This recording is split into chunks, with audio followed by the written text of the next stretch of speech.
difficult to explain one's feelings, you know, after it had been passed. I felt that we were not playing with a group of people who are principled, and I didn't also think that we needed to gamble with institutions that we do not have control over. Azuma Nelson used to say that when you are going abroad to engage in a boxing bout, you go with your own referee in your hand, in your pocket, you know. So I thought that the people of Ghana had come to the understanding that the government was determined to use whatever means, including even putting the life of a sick person at risk, you know, to impose hardship on the people of Ghana. And so I didn't think that,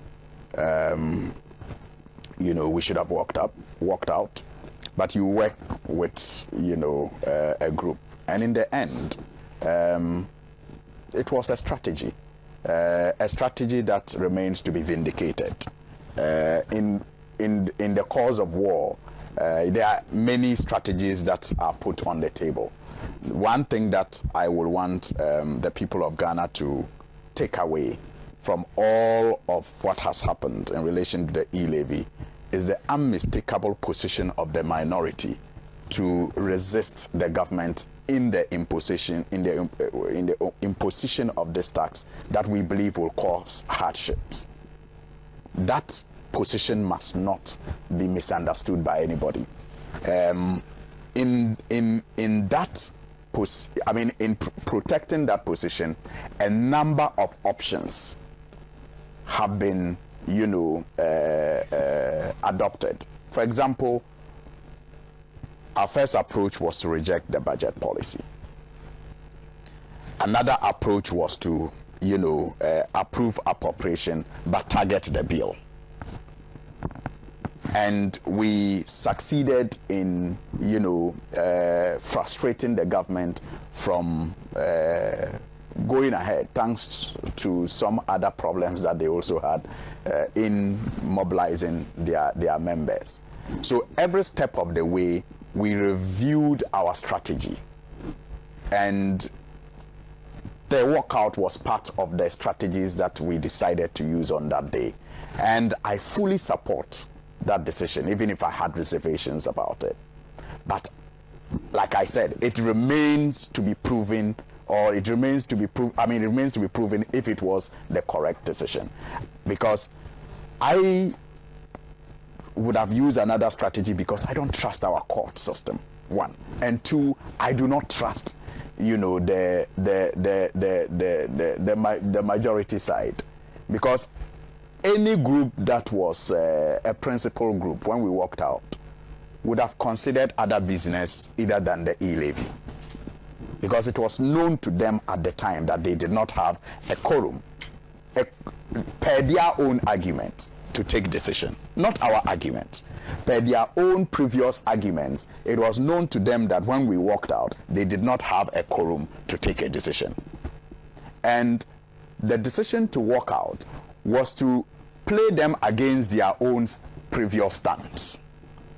Because you recall that when we, together with Speaker Bagbin presiding, rejected the budget policy, their reason for determining that our action was illegal was that we did not have at least half of members present when the question was posed. And by their interpretation of Article 104 of the 1992 Constitution, for a decision to be taken in the House, you need at least half of members present and voting. So based on that, their argument was that we were 137 and Speaker Bagbin was wrong to have put the question for us to take a decision on whether to approve the budget policy or not. So therefore, they declared, when First Deputy Speaker presided, our action illegal, and went ahead to rescind our decision and then approved the budget policy.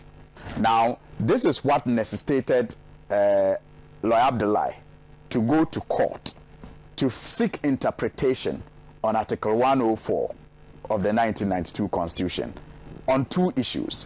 One, on the eligibility of the Speaker, or the first Deputy Speaker, to vote. That was the first, interpretation he was seeking, whether the first Deputy Speaker or the second Deputy Speaker have the right to vote when they are presiding. Then the second, issue that the Supreme Court addressed was the issue of quorum to take a decision. We have always worked with quorum to do business, which is under 102. But the Supreme Court interpreted 104 to define a second quorum when you have to take decisions, and agreed with their position that to take a decision in the House, you need at least half of members present and voting. So our decision to walk out was to play them against their own previous arguments, and by extension, the position that has been taken by the Supreme Court, which is now law, because every ruling of the Supreme Court is, part of our body of laws.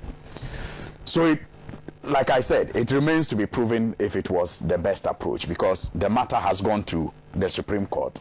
And for me, what is reassuring is the fact that, heads or tail, trust me, as a minority, we will win. This case is a test case for the Supreme Court. For them to vindicate some of us who have always been suspicious about their, sometimes ability to interpret the laws to suit the agenda of government. They may either vindicate us or, damn us, depending on how this ruling goes. So that's why I'm saying heads or tail, we win. Look, I was telling somebody that we either win in Parliament or win against the Supreme Court. So if the Supreme Court agrees that their earlier ruling in the case involving Abdullahi is what Parliament should have gone by in the adoption of the e-levy bill, it will mean that the majority was wrong and that we do not have a law known as the e-levy law. Even if the president has signed it, if the Supreme Court proscribes it, that is what it's going to be. It will not be a law. If they also say that, well, if they find another reason or justification for the majority's action and make nonsense of their own ruling, that says you require at least one, you require about half of members present to take a decision. Well, the people of Ghana will digest that ruling and come to a conclusion on whether or not the judiciary is biased or not. Now, let's be clear about something, because I've heard some of them argue that at the time that the Speaker put the question after the second reading, some members of the minority side were still, in the chamber in their attempt to walk out. That may be correct, but long after we walked out, they engaged in amendments that were, parts of the consideration stage of the bill. Then they did the third reading. And indeed, it's after the third reading that the Speaker drops the gavel and indicates, after a voice vote, that the bill has been passed. So the second reading is not the stage where the bill is passed. So even if they get away with the fact that maybe they have video evidence of some of us still on the floor at the time the Speaker put the question during the second reading, it's inconsequential, because the bill was actually passed after the third reading, long after we had walked out, and they did not have 137 members on the floor. And I say they do not have 137 members because it is also yet to be proven that the Minister for Chieftaincy Affairs was actually in the chamber What we know is that there